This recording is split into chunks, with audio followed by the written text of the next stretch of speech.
Assalamualaikum warahmatullahi wabarakatuh. Shalom, Om Swastiastu, Namo Buddhaya, Salam Kebajikan. Perkenalkan, nama saya Nurhayati Oktaviananya, Akiranim 104. Saya perwakilan dari kelompok 8. Adapun teman-teman saya, yang pertama Diana Gloria Estefania Palindu, Akiranim 102, yang kedua Gravinda Dungga, yang Akiranim 112, dan yang ketiga Elva Puasai, Akiranim 121. Ini dari program studi pendidikan guru sekolah dasar, Fakultas Keguruan dan Ilmu Pendidikan Universitas Tadulako. Sekarang kita akan mempelajari tentang materi pengertian strategi pembelajaran. Yang pertama, pengertian strategi pembelajaran. Strategi pembelajaran dapat diartikan sebagai perencanaan yang berisi tentang rangkaian kegiatan yang didesain untuk mencapai tujuan pendidikan tertentu. Beberapa penjelasan dari beberapa ahli. Yang pertama, Kemp 1995 menjelaskan bahwa strategi pembelajaran adalah suatu kegiatan pembelajaran yang harus dikerjakan guru dan siswa agar tujuan pembelajaran dapat dicapai secara efektif dan efisien. Dan yang kedua, dari Dick and Carey 1985 juga menyebutkan bahwa strategi pembelajaran itu adalah suatu set materi dan prosedur pembelajaran yang digunakan secara bersama-sama untuk menimbulkan hasil belajar. Perkembangan dalam pemilihan strategi pembelajaran. Pembelajaran pada dasarnya adalah proses penambahan informasi dan kemampuan baru. Ini sangat penting untuk dipahami, sebab apa yang harus dicapai akan menentukan cara pencapaiannya. Ada beberapa pertimbangan yang harus diperhatikan. Yang pertama, pertimbangan yang berhubungan dengan tujuan yang ingin dicapai. Yang kedua, pertimbangan yang berhubungan dengan bahan atau materi pembelajaran. Dan yang ketiga, pertimbangan dari sudut siswa. Prinsip-prinsip penggunaan strategi pembelajaran dalam konteks standar proses pendidikan. Yang dimaksud dengan prinsip-prinsip dalam pembahasan ini adalah hal-hal yang harus diperhatikan dalam menggunakan strategi pembelajaran. Prinsip-prinsip umum dalam penggunaan strategi pembelajaran: yang pertama, berorientasi pada tujuan, yang kedua, aktivitas, yang ketiga, individualitas, dan yang keempat, integritas. Sedangkan prinsip-prinsip khusus dalam pengelolaan pembelajaran: yang pertama, interaktif, yang kedua, inspiratif, yang ketiga, menyenangkan, dan yang keempat, menantang serta memotivasi. Ada beberapa macam-macam strategi pembelajaran. Yang pertama, strategi pembelajaran ekspositori.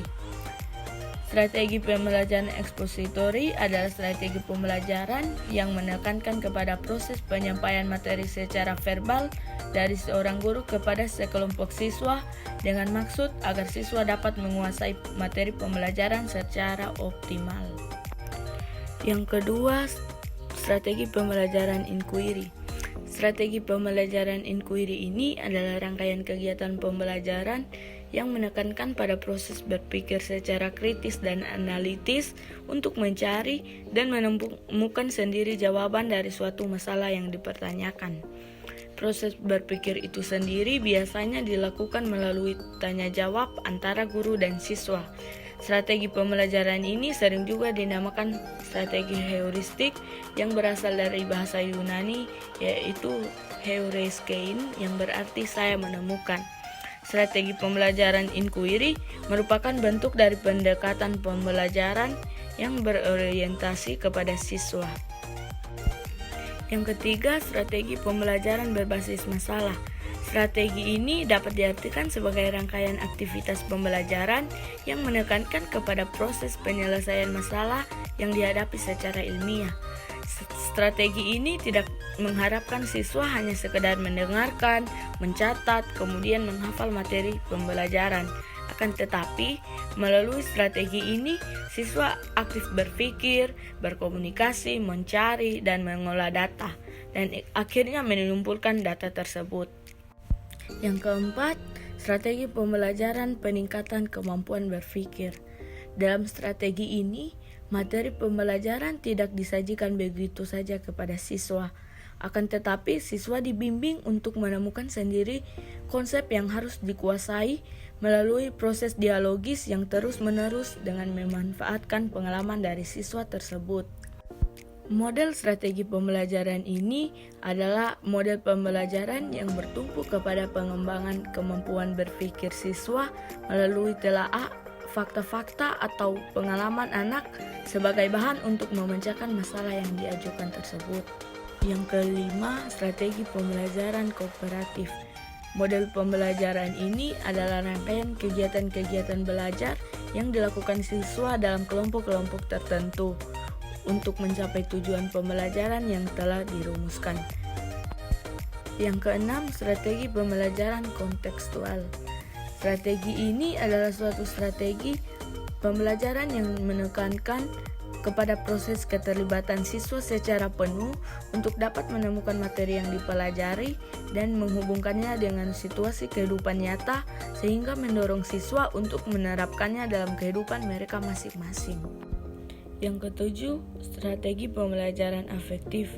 Dalam Undang-Undang Nomor 20 Tahun 2003 Pasal 3 dijelaskan bahwa pendidikan nasional berfungsi mengembangkan kemampuan dan membentuk watak serta peradaban bangsa yang bermartabat dalam rangka mencerdaskan kehidupan bangsa, bertujuan untuk berkembangnya potensi peserta didik agar menjadi manusia yang beriman dan bertakwa kepada Tuhan Yang Maha Esa, berakhlak mulia, sehat, berilmu, kreatif, mandiri, dan menjadi warga negara yang demokratis serta bertanggung jawab. Sekian materi hari ini, saya ucapkan terima kasih. Jangan lupa like, comment, and subscribe. Bye!